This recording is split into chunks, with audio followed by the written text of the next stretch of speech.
हर हर महादेव संग गौरा पार्वती अध्याय 105 शुरू करते हैं। शिव पार्वती के विवाह का आरंभ हिमालय के द्वारा शिव के गोत्र के विषय में प्रश्न होने पर नारद जी के द्वारा उत्तर, हिमालय का कन्यादान करके शिव को दहेज देना तथा शिवा का अभिषेक। ब्रह्मा जी कहते हैं, नारद, इसी समय वहां गर्गाचार्य से प्रेरित हो मीना सहित हिमवान ने कन्यादान का कार्य आरंभ किया।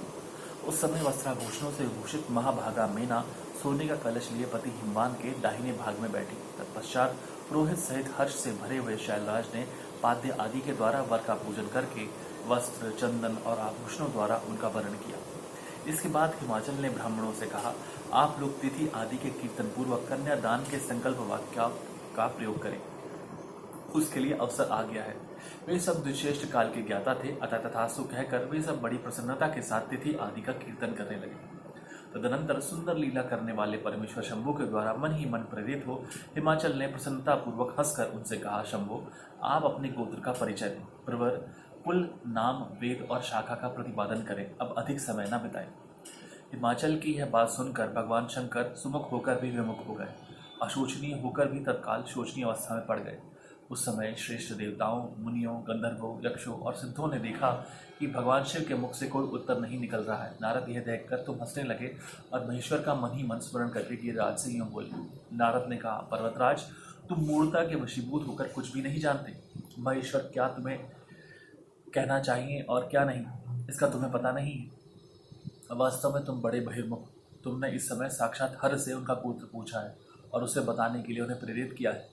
तुम्हारी ये बात अत्यंत उपहासजनक है। पर्वतराज, इनके गोत्र, कुल और नाम को तो विष्णु और ब्रह्मा आदि भी नहीं जानते, फिर दूसरों की क्या चर्चा है।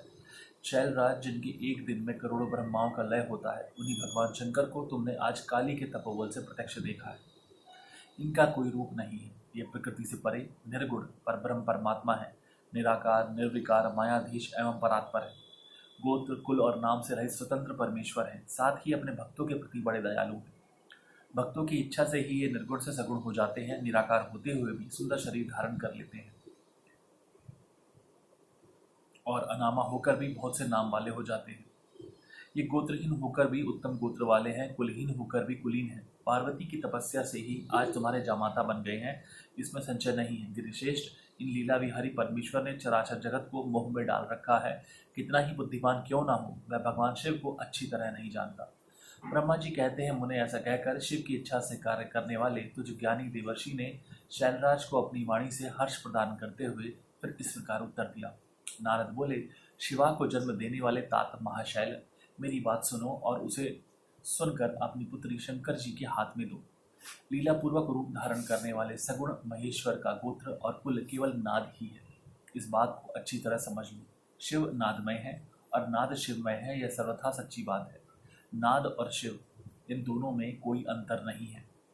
शैलेंद्र, सृष्टि के समय सबसे पहले लीला के लिए सगुण रूप धारण करने वाले शिव से नाद ही प्रकट हुआ था, अतः वह सबसे उत्कृष्ट है।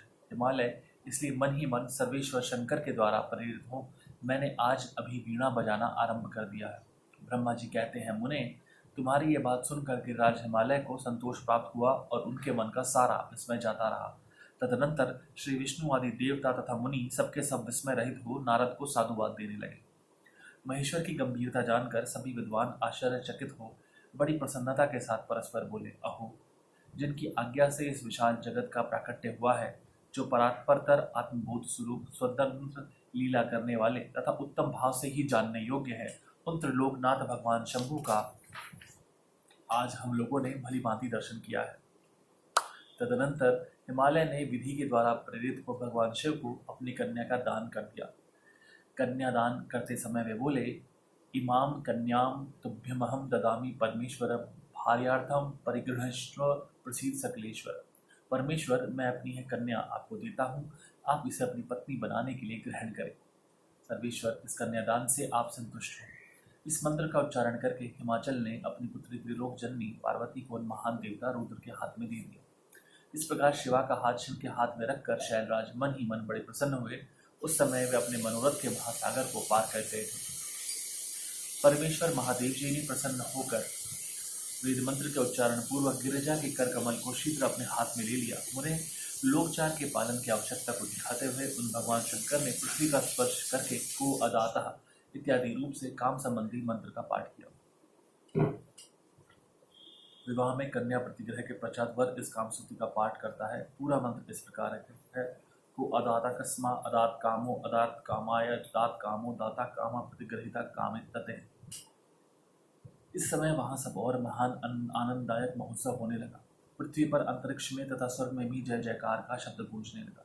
सब लोग अत्यंत हर्ष से भरकर साधुवाद देने और नमस्कार करने लगे। गंधर्वगण प्रेम पूर्वक गाने लगे और अप्सराएं नृत्य करने लगी। हिमाचल के नगर के लोग भी अपने मन में परम आनंद का अनुभव करने लगे। उस समय महान उत्सव के साथ परम मंगल मनाया जाने लगा। मैं, विष्णु, इंद्र, देवगण तथा संपूर्ण मुनि हर्ष से भर गए। हम सबके मुखारविंद प्रसन्नता से खिल उठे। तदनंतर शैलराज हिमाचल ने अत्यंत प्रसन्न हो शिव के लिए कन्यादान की यथोचित सांगता प्रदान की। तत्पश्चात उनके बंधुजनों ने भक्तिपूर्वक शिवा का पूजन करके नाना विधि विधान से भगवान शिव को उत्तम द्रव्य समर्पित किया।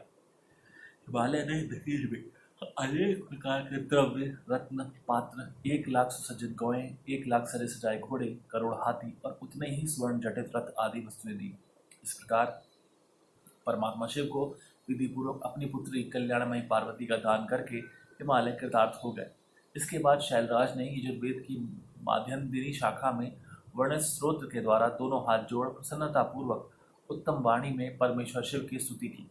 तत्पश्चात वेदविद्ता हिमाचल की आज्ञा देने पर मुनियों ने बड़े उत्साह के साथ शिवा के सिर पर अभिषेक किया और महादेव जी का नाम लेकर उस अभिषेक की विधि पूरी की। उन्हें उस समय बड़ा आनंददायक महोत्सव हो रहा था। हर हर महादेव संग गौरा पार्वती। यहाँ पर यह अध्याय समाप्त होता है। धन्यवाद।